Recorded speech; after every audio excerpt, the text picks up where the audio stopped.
কোনো রকমে পানিয়ে বেঁচেছি। প্রদীপটা পেলে ওর ভিতর গিয়ে ঘুমাতাম। এই তুমি প্রদীপের কথা কি বলছো গো?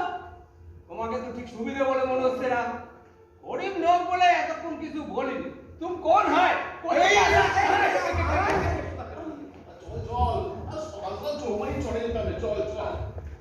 বাবু, বাবু, আমি কি করবো বাবু? বড্ড ঘুম পাচ্ছে। পড়ে যাবো যে। ছাটার বাড়ি খেয়ে পেট পড়েনি? হ্যাঁ? কি করবো বাবু? কি করবো? বোঝো ঠাকুর, তোমাকে আমি প্রদীপে ঢুকতে দিচ্ছি না। চলো চলো।